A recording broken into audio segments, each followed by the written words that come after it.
Bienvenidos a Doctor TV. Hoy en Médico en Acción vamos a hablar sobre varios temas relacionados con el bienestar, con nuestra salud. Sobre todo hablaremos de la obesidad, la importancia de poder controlar nuestro peso. Múltiples investigaciones, la Organización Mundial de la Salud habla que a medida que aumenta el peso, tenemos muchas más probabilidades de contraer enfermedades que podemos evitar si tomamos acción, como nuestro segmento el día de hoy.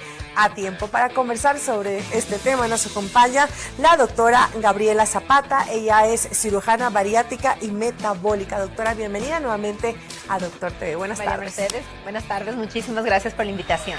Bueno, mencionaba la importancia de poder controlar el peso y la gravedad que puede traernos a nuestra salud en general, porque todo está conectado, todo está involucrado cuando nosotros alteramos ciertas cifras de nuestro cuerpo, como en el caso de la obesidad, aumentando aceleradamente nuestro peso.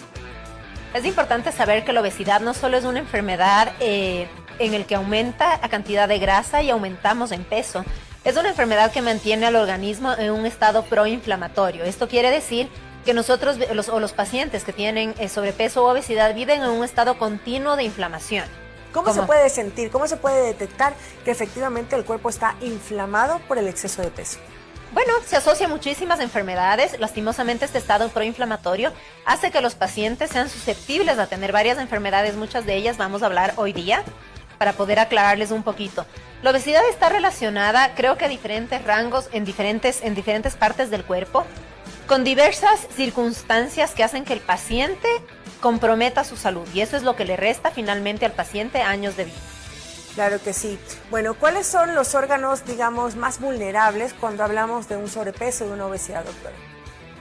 Es importante, muy llamativo quizá, que la obesidad afecta a casi todos los órganos. Si nosotros vamos un poco de arriba hacia abajo, vemos que a nivel cerebral la obesidad se relaciona con muchos tipos de tumores.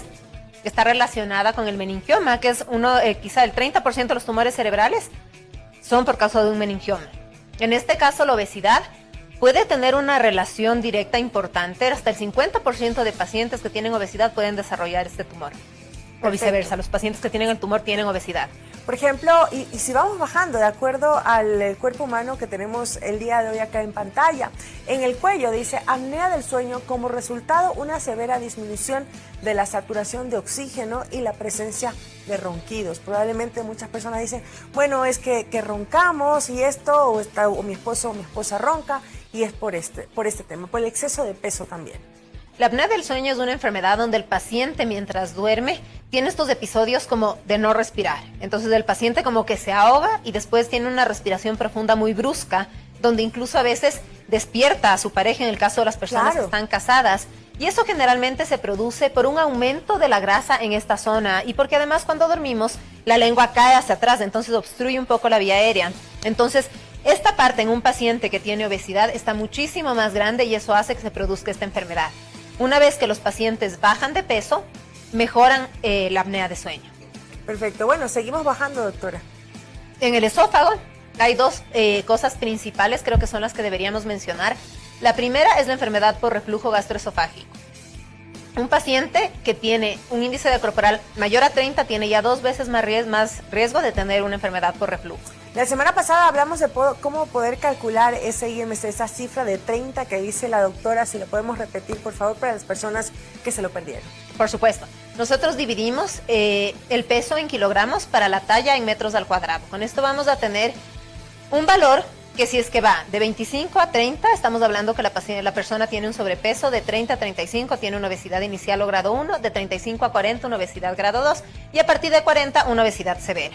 ¿Qué tal esta relación que si una persona mide 1,60 m debería pesar 60 kilos? ¿Está de acuerdo?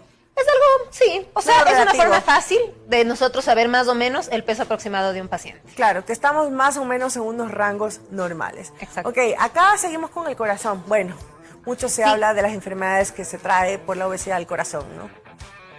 Sí, bueno, en el corazón tenemos varias enfermedades, parte de ellas son insuficiencia cardíaca, las enfermedades de ritmo del corazón, las arritmias, se habla incluso de la muerte súbita. Y nosotros ahí también quizá podemos mencionar una que es muy importante, que es la hipertensión arterial. La hipertensión arterial está relacionada con un 70% de casos en los hombres y 60% de casos en las mujeres. Es decir, que si es que nosotros controlamos la obesidad como factor de riesgo, habría una gran parte de la población que ya no tendría esta enfermedad. El páncreas, que está relacionado con la diabetes, la pancreatitis y el cáncer de páncreas también. Muy presente en nuestra población, sobre todo la diabetes tipo 2. La diabetes tipo 2 es súper importante porque es una enfermedad en la cual tenemos dos mecanismos de acción en el tema de la obesidad. La primera es que los pacientes tienen una gran cantidad de grasa visceral y esto hace que nosotros no tengamos una buena acción de la insulina y se genera también una resistencia a la insulina. Entonces el páncreas lo que hace es empezar a producir más, pero llega un punto en el que se agota y ya no produce más insulina. Y es ahí cuando los pacientes tienen ya una diabetes donde dependen de insulina porque ya ni siquiera los medicamentos orales les ayudan a mejorar su funcionamiento. Claro, ahí ya tienen que recurrir a las inyecciones diarias, ¿no?, que se ponen alrededor del ombligo básicamente. Ok, para no revisar todo, quisiera destacar la parte de las mamas también en cuanto al sobrepeso, la vesícula biliar, doctora, y los órganos sexuales en mujeres y hombres. Bueno, el tema de las mamas está muy relacionado con el cáncer de mama. Algo que es importante destacar aquí es que los pacientes que tienen una enfermedad o tienen un cáncer deberían manejarse de la mano con el oncólogo. Los pacientes que tienen obesidad tienen más riesgo de desarrollar cáncer en la mama contralateral, tienen una evolución quizá más desfavorable porque tienen más comorbilidades, las heridas no cicatrizan de la misma manera, tienen más riesgo de hacer como edema en el bracito una vez que se operan. A veces incluso en otros países, quizá aquí no se ve una obesidad tan severa, pero ni siquiera pueden tener los estudios de control porque no entran en el tomógrafo, en el resonador. Entonces son enfermedades que hay que controlar y que son importantes mencionar. En el tema de la vesícula biliar se relaciona directamente, bueno, sí, con el tema de cáncer, pero también con el tema de formación de cálculos. Porque los pacientes obesos generalmente están en dieta todo el tiempo. Los pacientes que padecen obesidad hacen dietas continuas, intentan bajar de peso, intentan mejorar su vida. Y estas subidas y bajadas de peso generan un desbalance a nivel de los componentes dentro de la bilis. Y eso hace que se sedimenten y se formen cristales. Y estos cristales terminan siendo cálculos que producen después obstrucción de la salida de la bilis y el paciente necesita operarse. ¿Puede también ser genético el padecer problemas con la vesícula biliar? No es tanto genético. La verdad es que más son malos hábitos realmente. Sí, por el tema de la alimentación y de los aumentos o cambios en la composición de la bilis. Ok, y por último, los órganos sexuales, doctora, tanto en hombres como mujeres, para poder revisarlos. Los órganos sexuales es súper importante porque la obesidad produce que los pacientes tengan una mayor producción de estrógenos. En el caso de los hombres, ellos producen menos testosterona y también aumentan la producción de estrógenos. Entonces tienen una vida sexual posiblemente un poco más limitada, porque adicional a esto, en la zona de las arterias que van hacia el pene y al clítoris, como están recubiertas de grasa, no tienen un buen flujo. Entonces los pacientes pueden tener impotencia o pueden tener una disfunción eréctil. Y las mujeres también es muy difícil a veces que lleguen a tener un orgasmo. Entonces, lastimosamente, la vida sexual de los pacientes que padecen obesidad se ve comprometida por este tipo de circunstancias. Bueno, y las otras enfermedades que hemos conversado, como la diabetes también, puede dificultar a que las mujeres queden embarazadas, por ejemplo, o se puede presentar una diabetes gestacional, que es otro tipo también dentro del embarazo, o abortos espontáneos. En fin, este cuadro inflamatorio va a perjudicar el desarrollo apropiado del embarazo. Por supuesto, la diabetes gestacional es una enfermedad que compromete tanto a la madre como al hijo. A la madre a tener hipertensión durante el embarazo, a que tenga complicaciones, a que tenga abortos, que tenga incluso un aborto en una etapa avanzada del embarazo. Y al bebé también le predispone a que tenga diabetes infantil o que tenga un riesgo de obesidad más alto. Entonces es importante que una mujer antes de embarazarse procure tener un peso dentro de parámetros normales para evitar tener complicaciones y riesgos durante el embarazo. Bueno, como podemos ver, el sobrepeso, la obesidad, pues no trae ningún beneficio para nuestro organismo, para nuestra salud, y como padres educamos con el ejemplo. Si nosotros llegamos entonces a subir excesivamente de peso, a sufrir de obesidad, además, pues es muy probable que dentro de la familia se tenga esa misma dinámica y los demás miembros también empiecen a subir indiscriminadamente de peso. ¿Se lo ha visto, doctora, así? Por supuesto, es muy interesante lo que acabas de decir. Nosotros tenemos que predicar con el ejemplo. Y es claro también que los pacientes que bajan de peso se someten a procedimientos bariátricos, que tienen cirugías o se colocan un balón. Al cambiar sus hábitos, estos hábitos se extrapolan al resto de la familia. Entonces, el tema familiar es súper importante porque el cambio de hábito de una persona, en este caso del papá o de la mamá, hace que indirectamente sus hijos vean y aprendan qué es lo que deberían tener como una dieta saludable o como un tema de ejercicio adecuado. Claro, y en mi casa, por ejemplo, que yo soy bastante metódica, por decirlo de alguna manera, con eso se quejan en algunos momentos, pero yo creo que en lo posterior, en la vida adulta, les va a quedar esos hábitos que se marcaron dentro del hogar y van a estar muy conscientes de la importancia de cuidar la salud a través de la vida cotidiana y los hábitos que llevamos en el día a día. Por supuesto, yo creo que hay dos cosas que nosotros les podemos dejar a nuestros hijos. La primera, la educación, creo que es básica y fundamental, pero finalmente el tema de aprender a cuidar su salud es la segunda que no puede faltar en las familias.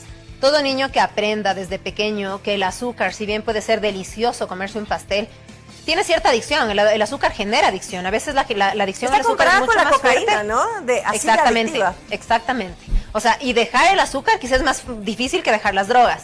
Entonces es importante saber que todos los hábitos que les podamos dejar a nuestros hijos, que les ayuden a tener una vida saludable, que si a futuro por mala suerte les dio diabetes, no sufran tanto manejando su dieta, va a ser lo mejor que podamos hacer por ellos. Y es cierto que puede ser mucho más difícil que dejar otras drogas porque el azúcar está en muchísimos alimentos de consumo general, normal, cotidiano, que muchas veces ni siquiera sabemos que tiene grandes cantidades de azúcar, como por ejemplo una salsa de tomate, que puede ser muy inofensiva en casa, pero tiene una carga enorme de azúcar.